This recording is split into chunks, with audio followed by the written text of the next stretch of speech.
abịakwana m ọzọ ka nsị abịa n'ụbọchị nke taata biko na agba mmiri nene m udodili nwoke udodili nwaanyị na okwu mkpu n'ọnụ taata bụ okwu unu ma na-asị na okwu okenye ọ bụ na o buru ụzọ onye kpelili azụ. Achọrọ m ka unu kwulida nke unu nene m ihe anwa agadi nwoke 102 years sị ka onye a little bit of history ihe na-emenụ tupu ụka abịa na mgbe ụka bịara the benefit ụka wetara n'ala Igbo anyị. Maka na ndị na-asị na ụka gburu ha egbu na ụka mee ha nke a because ihe na-ewuzili young boys kịta onye ọbụla chọzi ebe ọ ya bịa nakpụrụ to justify their crime. Onwezi onye chọọ ịdị responsible, onwezi onye chọọ ịdị accountable to anything. Onye ọbụla chọọ ime ihe ọ ya eme nke gbasara ya. Ndị ọcha ya pụta na maka a na-eme Halloween mmadụ aba were egbe gbagbuo mmadụ gbuo mmadụ ibia kpọọ ya all in the name of Halloween na they celebrate Halloween. Everybody just want to live the way or not they accountable to anybody, and that is the reason why we are here we are. Ma bụrụ ndị solo Igbo onwezi onye chọrọ dị accountable, onye ọbụla chọzi nna ebe onye amakpu ka ọ dị at the end of the day unu niile bụ ego ka a na-achụ. Mana make that your money in the right way. Iwe na nke mmadụ iwe itinye na nke gị na mmadụ meko business nye eshie nke ya.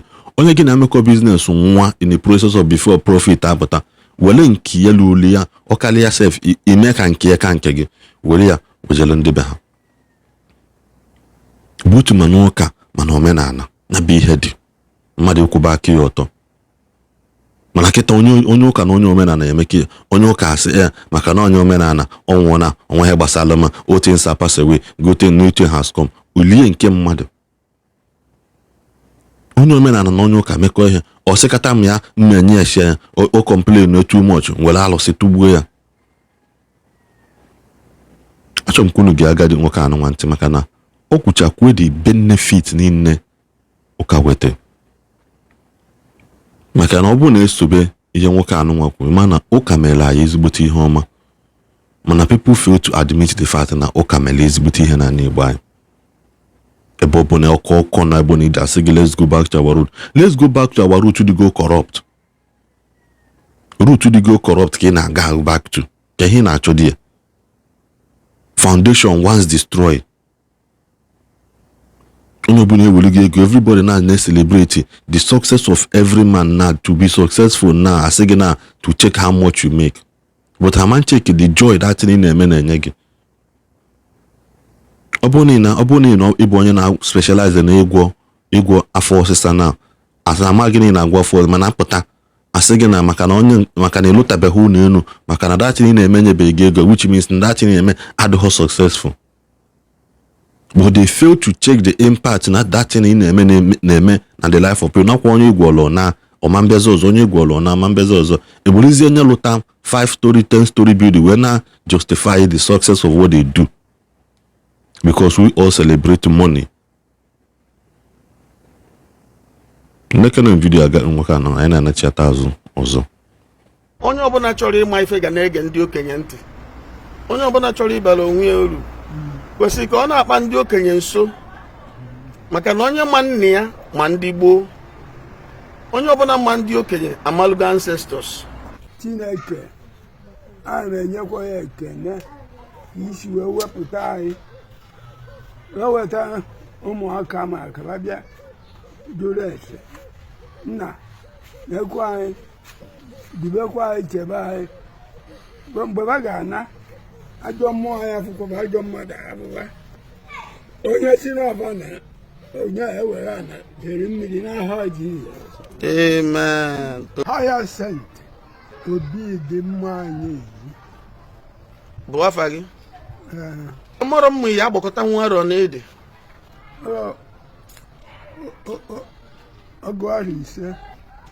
ọgụ ise bụ 100 years. Ọgụ ise na arọ na abụọ. Ọgụ ise na arọ na abụọ 102. Ọgụ ise na Igbo. Ọgụ ise na Igbo anya 102 years. Omenala Igbo adị tupu ụka abịa. O nwere ife ndị a na-emebu n'ala Igbo tupu ụka abịa. Ife bụ ejirimara Igbo. Ụka wee bịa. Mgbe ụka bịara enwe ife ndị ndị ụka jụrụ ajụ na fe ekwero nwee ndị ụka nabatara ife ndị a ndị ụka jụrụ ajụ ka m chọrọ ka imetụsigodola anyị aka ndị ga-echeta nwụzi na 102 years abụrụ 102 days. Ife ndị ụka jụrụ ndị ụka ekweghị amụọ mmadụ ịbụa ka egbusisi afa amụ ejima ya bụ ịmụ ịbụa si na arụ na mmadụ ada amụ ịbụa ma ụka jụrụ ya ụka kwu na Chukwu ka anyị ikefa tupu ka bịa na-egbu anyị ejima na kịta na onye ọbụla na-achọghị nwa ka amụọ ejima mana onwe ndị atụrụ ndị mmadụ ji ete ụta nwoke afọ ichu ejima ndị ụka sisi ji ekpọtafa ejima ya kwanụ ọnwụ ọnwụ n'ebe a tụrụ ha ndị ụka sisi ji ekpọtafa wee kpọrọ nke nwoke wee pụta mee baptizim ọbịa bụrụ Nathaniel tupu ndị ụka abịa nwata buru ụzọ pụọ eze enu maka ọ na-ewe ya na-arụ na ọ bụrụ ezi ife ndị egbue ụka wee bịa nwata pụdi eze enu badibia chebe igbu ebe ụka anarụ ụka akpọrọ nwatakịrị aba ọ chọrọ igbu chebe jụbịa ụfọdụ n'ime ba nkịta abụgbadoro nnukwu mmadụ ndị ahụ na-ebu ụzọ pụọ eze enu ụka wee sịra na ọ bụrụ arụ n'ife Chukwu mee oge mbụ aghọtasị aghọta ndị mmadụ abịa ewere mmadụ bịa gọọla arụsị bụ aka mebe were mmadụ Chukwu keke bụ nwa Chukwu wee jee gọọla arụsị mmadụ ncha niile asọbịa arụ anyị akpọrọ ya osu bụ akpọ ya mgbe ahụ ike ya daa ụka wee bata ma wee gwaba ndị ewu na-agọrọ were mmadụ gọrọ arụsị kpọbaba okwu Chukwu ma wee kwụsị ịgọ mmadụ na arụsị kwụsị ibe niile mgbe ahụ ka ife ji wee bata n'obodo ya ndị kwụsịrị ya mana o nwekwa ndị na-aba eme wee ruo echi n'ikpeazụ bụ osu n'obodo anyị bụ nwaanyị Eke gburu mana ndị ụka bịazi wee kwụsịrị osu na ọ bụrụ na mmụọ ọbụla chọzi mmadụ ewere ezi Igbo o nwee isi anyị na-akpọ ezi Igbo ọ bụ ọkwọ nke ndị ugwu nke ndị Hausa nọọ ezi Igbo onye anọchiri osu onye arụsị kwurie okwu mmadụ ewere ezi ahụ jee nye ya nyaba ezi a na-agagharị ụzọ ezi ahụ bụzi osu m ka ọ bụ ọ nọchi anya osu mana onwe obodo ga-abụ irue tata aba anyị na-aba na onwe ndị nwere iri osu na-enwe ya na-aga na fe kwetara na nke ndị ụka daalụ daalụ daalụ ka ọzọkwa bụ nnukwu mmadụ ama ama n'obodo ọ nwụrụ achọba onye ya eji wee nye wee bụ na ụka abata wee sịra na ife ọ dịrọ mma ndị afọ eji eni nnukwu mmadụ a na-eni ndị a na ndụ ka na-ebere isi onye ahụ eze nwa na-eji mmadụ enyi ya mana isi mmadụ ka a na-ejiji enyi ka ndị ụka bata wee jụ ka na-emeje na nzuzo na ndị ụka ya ama hụnụ chere na nwoke asensi ya nọrọ na maka edelue na anyị mmụọ na onwesi ndị mmadụ ndị na-agbari odibo ndị na-agbari odibo na oge ọ nọ n'ụwa ọ nwụrụ dị etu ma wee chika were etigbuiri ya ofu onye ka ha na-ayere elu ka onye ahụ gbabari odibo naanị mmụọ mana bancha ka ibe niile agachasị na ụka ekwenuru ụka alarụrụ ụra ụka mechasịa kwụsị ibe niile ka isi ka ọ kpara ka e were na ya eje na-ekweghị.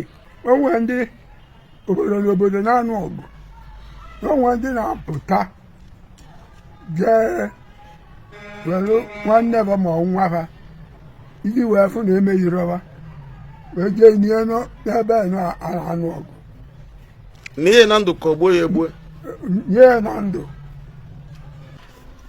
Ndị ụka mesịrị kwụsị ibe niile ahụ wee ruo echi na-emezi ya.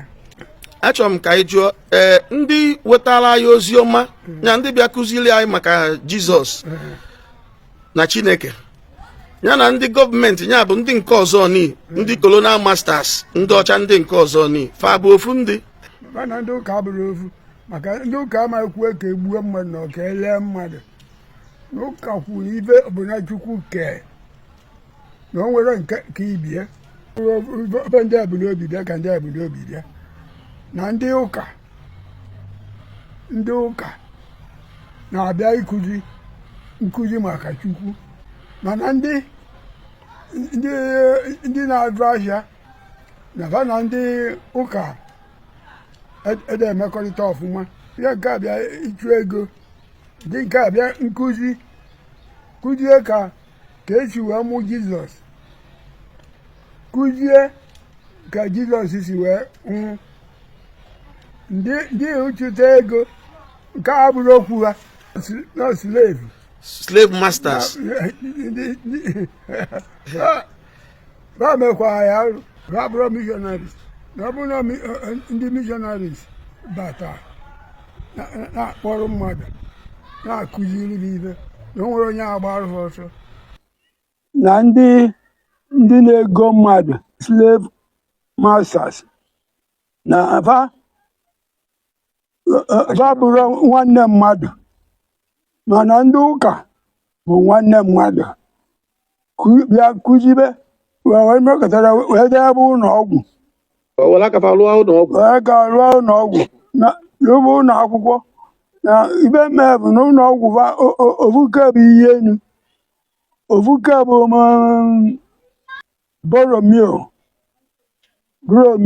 Boromir hospital.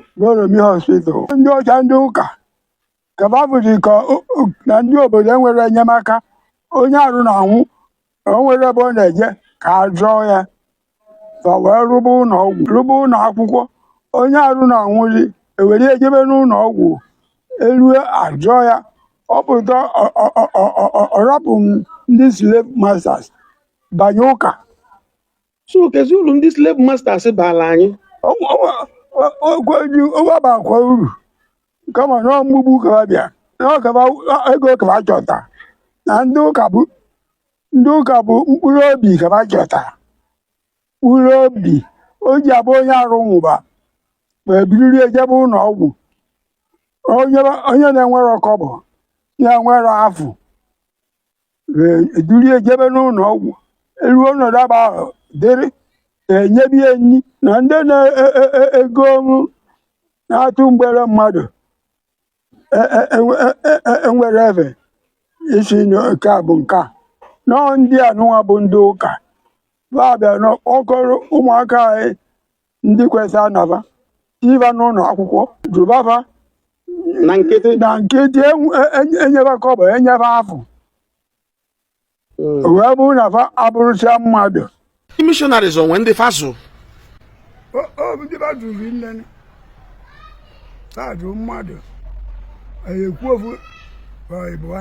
Ana m asị ma ọ ga-adị mma ma anyị nachi yazie na omenala nke kwadolu ma igbu ejima ma igbu nwatakịrị bụ ụzọ pụọ eze elu ma ịgọ mmadụ na-alụsị ka ọ bụrụ osu a na-asụ ya asọ na ini mmadụ na ndụ ya bụ iji mmadụ wee ni mmadụ ibi ya. Ọ ga-adị mma ma ichi ya kwa na omenala ndị a niile ịga n'iru ka anyị chọrọ ịga n'iru bụ ndụ ị na-achịba azụ bụ ọnwụ na-abụrụ ezi ọnwụ na-ajọ ọnwụ amaka m na ọnụ na-echa video na like ihe na ngwa kabarụ subscribe ọla na comment section na subscribe na this channel bụ notification gị ka iso line na-enweta notification bụ ọbụna itili video ọfụ then drop a comment gị na comment section like kwa this video share kwa ya ka nwekwa ike wee na-aga viral ka isorokwa ndị ọzọ sorokwa gị na-amụta ihe na-amụta maka na ebe anụ nwaanyị na-abịala ọzụzọ na ọ bụrụkwa n'ogbugbu ka abịala na-asị na ọ adịla Igbo niile mma ka nwere mgbe ọzọ